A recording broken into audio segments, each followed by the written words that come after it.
영원한 반복의 축복. 오늘 하루 다시 살고 싶으신가요? 안녕하세요, 여러분. 오늘도 이렇게 만나 뵙게 되어 반갑습니다.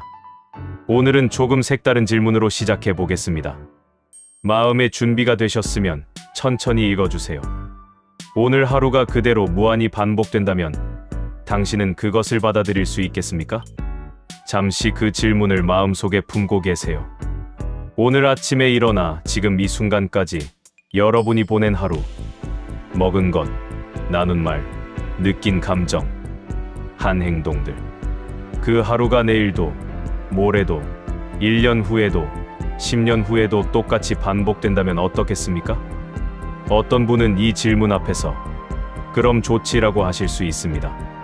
오늘 하루가 충만하고 의미 있었다면 그 하루가 영원히 반복되어도 괜찮을 것 같은 느낌이 드실 수 있겠지요. 하지만 또 어떤 분은 이 질문이 등골을 서늘하게 만드실 수도 있습니다. 아, 오늘 하루가 영원히 반복된다고? 그건 너무 끔찍한데. 라는 생각이 드셨다면 오늘 이야기가 특히 더 중요하게 다가올 것입니다. 이것이 바로 니체가 우리에게 던진 가장 도전적인 철학적 실험입니다. 영원회귀, 영원한 반복이라는 뜻입니다. 니체는 이것을 단순한 철학적 가설이 아니라 삶의 태도를 완전히 바꿀 수 있는 강력한 사유의 도구로 제시했습니다. 오늘 이 개념을 함께 들여다보면서 왜 니체가 이것을 자신의 가장 위대한 사상이라고 불렀는지, 그리고 이것이 지금 우리의 하루하루를 어떻게 다르게 살게 해주는지를 함께 생각해 보겠습니다. 시작하기에 앞서 지금 이 순간 여러분이 어떤 마음으로 하루를 보내고 계신지 잠깐 생각해 보세요. 오늘 하루가 그냥 또 하루처럼 느껴지셨나요? 아니면 이 순간이 특별하다는 감각이 있으셨나요? 오늘 이야기가 끝날 무렵 그 느낌이 조금 달라지셨으면 합니다. 1. 영원회귀란 무엇인가? 영원회귀. 이 개념이 처음 등장하는 것은 니체의 저서 즐거운 학문입니다. 니체는 책 속에서 한 악마를 등장시킵니다. 그 악마는 깊은 밤, 홀로 있는 당신에게 이렇게 속삭입니다. 당신이 지금 살고 있는 이 삶을 당신은 다시 한번, 아니 무수히 반복해서 살아야만 할 것이다. 새로운 것은 아무것도 없이 지금 이 순간의 기쁨도, 고통도, 작은 일도 큰 일도 모두 그대로 똑같은 순서로 영원히 반복된다는 것입니다. 이 말을 들었을 때 당신은 어떻게 반응하겠습니까? 땅에 주저앉아 절망하겠습니까? 아니면 좋다, 그렇다면 이 삶이 무한히 반복될 만큼 가치 있게 살겠다고 일어서겠습니까? 니체는 이 질문을 삶의 무게를 재는 저울이라고 불렀습니다. 영원회귀를 떠올렸을 때 두려움보다 긍정이 먼저 올라온다면 당신은 지금 제대로 살고 있다는 증거입니다. 반대로 그 생각이 공포스럽게 느껴진다면 지금의 삶, 어딘가에 진심으로 원하지 않는 것들이 쌓여 있다는 신호입니다. 중요한 것은 니체가 영원회귀를 실제로 일어나는 물리적 사실이라고 주장한 것이 아니라는 점입니다. 그것은 삶을 대하는 태도를 바꾸는 사유 실험입니다. 만약 이 순간이 영원히 반복된다면 이라는 가정 하나가 즉 이 순간을 대하는 우리의 마음가짐을 완전히 바꿀 수 있다는 것이지요. 이렇게 생각해보세요. 오늘 저녁 가족에게 짜증 섞인 말을 한마디 던졌다고 합시다. 그냥 지나치면 뭐 한 번이야 라고 넘어갈 수 있습니다. 하지만 영원회귀의 시각으로 보면 달라집니다. 이 말이 영원히 반복된다면 그 생각 하나가 말을 뱉기 전에 한 번 더 멈추게 만들어줍니다. 반대로 오늘 길을 걷다가 아름다운 노을을 잠깐 바라봤다고 합시다. 영원회귀의 시각으로 보면 그 짧은 순간도 달리 느껴집니다. 이 순간이 영원히 반복된다면 나는 지금 정말 아름다운 것을 보고 있구나. 니체는 이것을 삶의 최대 긍정이라고 불렀습니다. 지금 이 순간을 영원히 반복해도 좋다고 말할 수 있는 삶. 그것이 인간이 도달할 수 있는 가장 충만한 삶의 태도라고 그는 믿었습니다. 이 삶이 곧 영원이다. 지금 이 순간이 전부다. 니체가 이 개념을 처음 떠올린 것은 스위스 알프스 질스마리아 호숫가를 산책하던 어느 날 오후였습니다. 그는 훗날 이 순간을 이렇게 기록했습니다. 6000피트 너머의 인간과 시간을 초월하여 나에게 영원 회귀의 사상이 찾아왔다. 그 순간 그는 그 자리에 한동안 멈춰 서 있었다고 합니다. 엄청난 무게의 생각이 한꺼번에 쏟아져 들어왔기 때문이지요. 그가 마주한 것은 바로 이것이었습니다. 만약 이 삶이 영원히 반복된다면 나는 지금 어떻게 살아야 하는가? 그 질문 하나가 이후 그의 철학 전체를 바꾸어 놓았습니다. 이 남은 시간이 적을수록 오늘이 더 빛납니다. 자, 이제 이 영원회귀 개념이 우리에게 왜 특별히 더 깊이 닿는지 이야기해 보겠습니다. 젊은 사람들은 시간이 무한히 있다고 느낍니다. 지금은 아니어도 나중에, 오늘은 아니어도 내일이라는 생각이 자연스럽게 듭니다. 그래서 오늘 하루가 허투루 지나가도 그다지 아프지 않습니다. 내일이 또 오니까요. 앞으로 올 날이 지나간 날보다 훨씬 많으니까요. 하지만 우리는 압니다. 나이가 들수록 시간이 다르게 흐른다는 것을. 어린 시절에는 1년이 너무 길었는데 지금은 1년이 순식간에 지나갑니다. 그리고 한 가지 더. 앞으로 남은 시간이 뒤에 지나온 시간보다 짧다는 것을 이제는 피부로 느낍니다. 이것이 오히려 선물입니다. 아이러니하게도 시간이 유한하다는 것을 실감하는 나이가 되었을 때 비로소 영원회귀의 힘이 가장 강하게 작동하기 시작합니다. 젊은이에게 지금 이 순간이 영원히 반복된다면? 이라고 물으면 그것이 실감나지 않을 수 있습니다. 어차피 내일도 모레도 수십 년의 시간이 더 있으니까요. 하지만 60대, 70대인 분에게 이 질문을 던지면 전혀 다른 무게로 다가옵니다. 오늘 하루 소홀히 보낸 것, 오늘 하루 진심을 다하지 않은 것이 더 선명하게 보이기 시작합니다. 어떤 의미에서는 삶의 유한함을 느끼기 시작한 나이가 영원회귀를 가장 깊이 이해할 수 있는 나이입니다. 20살에는 오늘 하루가 수천 개의 하루 중 하나일 뿐이지만 70살에는 오늘 하루가 그 자체로 귀하고 온전한 하나입니다. 그 귀함을 느낄 수 있는 사람만이 영원회귀의 진짜 의미를 살아낼 수 있습니다. 니체가 젊은 시절 이 개념을 처음 제시했지만 그것을 온몸으로 이해하는 것은 삶의 무게를 충분히 경험한 사람의 몫입니다. 그런데 여기서 니체는 우리에게 무거운 짐을 지우려는 것이 아닙니다. 오히려 그 반대입니다. 그는 말합니다. 지금 이 순간을 있는 그대로 충분히 살아라. 크게 살지 않아도 좋다. 거창하게 살지 않아도 좋다. 단지 지금 이 순간에 온전히 있어라. 지금 이 순간을 사랑할 수 있다면 당신은 이미 영원을 살고 있는 것이다. 오늘 오전에 마신 커피 한 잔이 유난히 맛있게 느껴졌다면 그 순간은 영원히 반복될 만한 순간이었습니다. 오래된 친구와 전화 한 통을 나누며 한바탕 웃었다면 그 웃음도 영원히 반복될 만한 것이었습니다. 손주의 작은 손을 잡고 산책을 했다면 그 산책길 한 걸음 한 걸음이 영원 속에 새겨질 만한 순간이었습니다. 영원회귀는 오늘 하루를 완벽하게 만들라는 요구가 아닙니다. 오늘 하루 속에 숨어있는 작고 빛나는 순간들을 놓치지 말라는 초대입니다. 3. 후회 없이의 진짜 의미. 후회 없이 살아야 한다는 말 많이 들어보셨지요? 그런데 이 말이 종종 오해되곤 합니다. 어떤 분들은 후회 없이 살려면 크고 대담한 선택을 해야 한다고 생각합니다.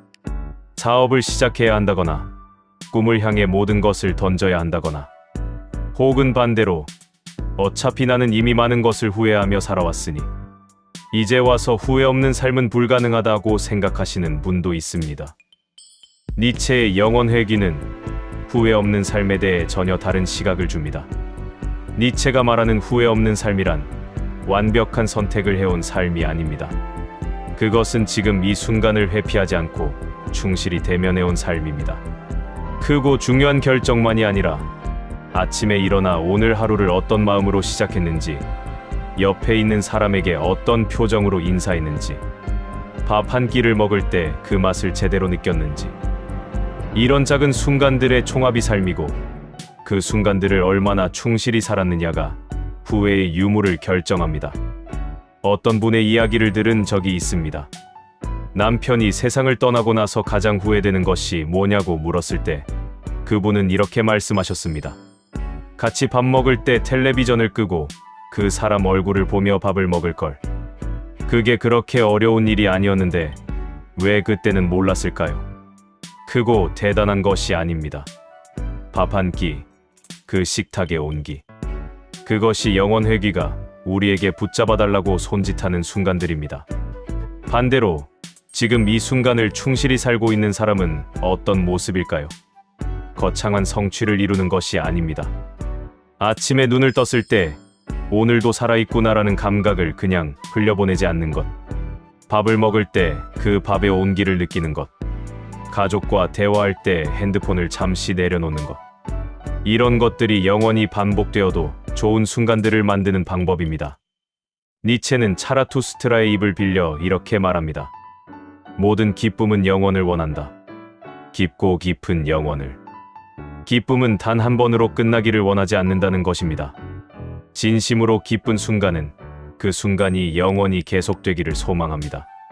그리고 영원 회귀는 바로 그 소망에 응답하는 철학입니다. 지금 이 기쁜 순간을 진심으로 살아낸다면 그것은 이미 영원 속에 새겨진 것입니다. 모든 기쁨은 영원을 원한다. 깊고 깊은 영원을. 이 말을 들으면서 문득 이런 생각이 드시지 않나요? 그렇다면 나는 지금까지 기쁜 순간들을 너무 빨리 흘려보낸 것이 아닐까? 그 생각이 드셨다면 그것 자체가 영원 회귀가 이미 여러분 안에서 작동하기 시작했다는 신호입니다. 과거의 기쁨을 충분히 붙잡지 못했다는 아쉬움, 그것이 오늘부터는 기쁜 순간들을 더 온전히 살아내겠다는 다짐으로 바뀌는 것. 그것이 바로 니체가 원한 변화입니다. 후회는 과거를 향하지 않고 오늘을 향해야 합니다. 자, 오늘 하루를 영원처럼 사는 3가지 방법. 그렇다면 영원 회귀의 철학을 오늘 하루 속에 어떻게 녹여낼 수 있을까요? 아주 작지만 실제로 삶을 바꾸어주는 3가지 실천을 소개해드리겠습니다. 첫 번째 실천, 영원 회귀 테스트 해보기. 하루를 보내면서 어떤 선택이나 행동 앞에 섰을 때 잠깐 이 질문을 해보세요. 이것이 영원히 반복된다면 나는 이것을 선택하겠는가? 누군가에게 상처 주는 말을 하고 싶어질 때, 이 말이 영원히 반복된다면 그 질문 하나가 혀끝을 붙잡아줍니다. 오늘 하루를 그냥 소파에서 흘려보낼 것 같을 때, 이 하루가 영원히 반복된다면 그 물음이 몸을 일으키게 합니다.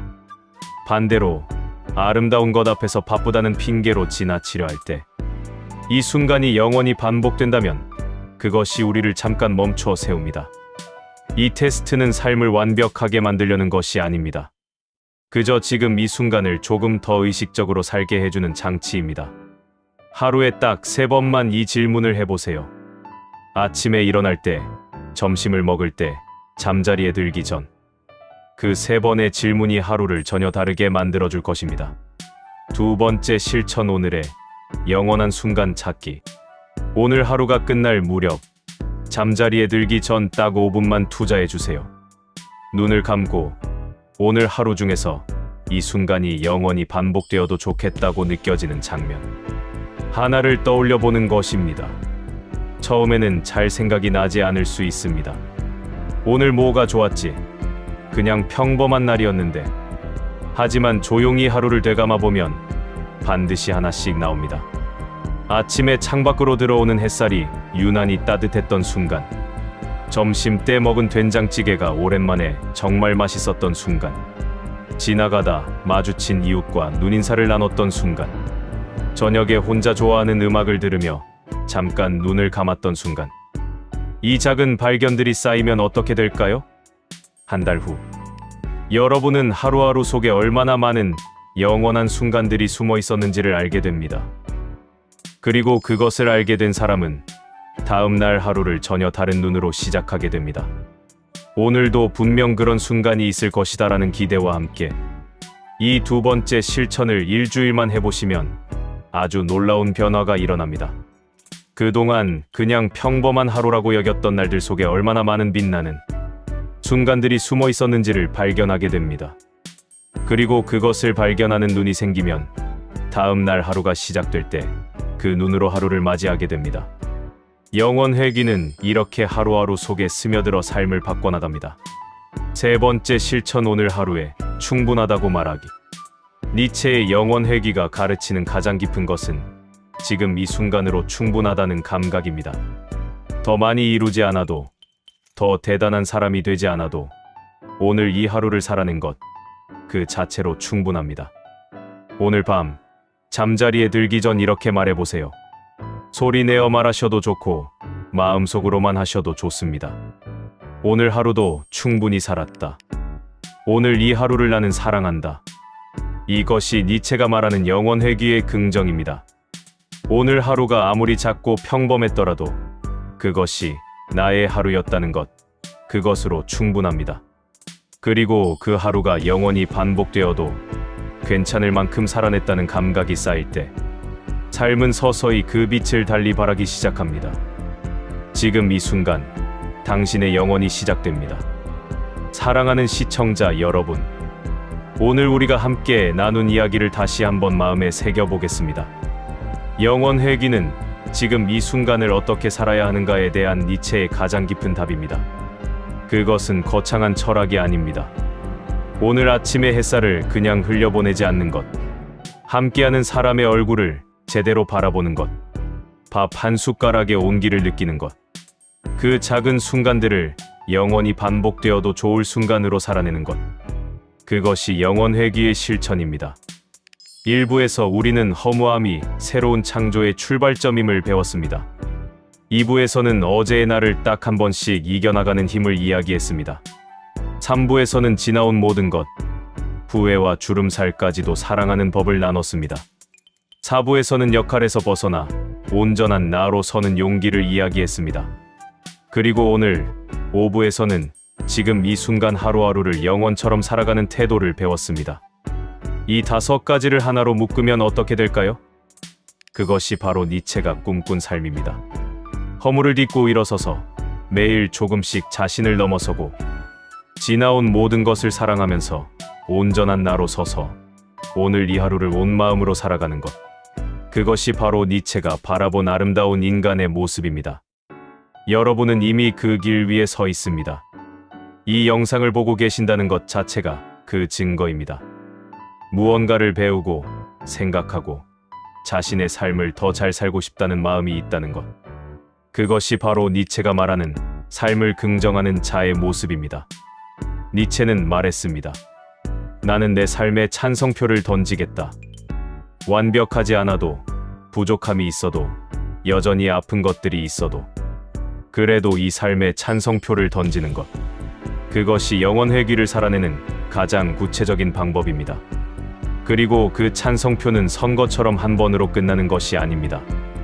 아침에 눈을 뜰 때마다, 밥을 먹을 때마다, 누군가와 눈을 마주칠 때마다 매 순간 다시 던지는 것입니다.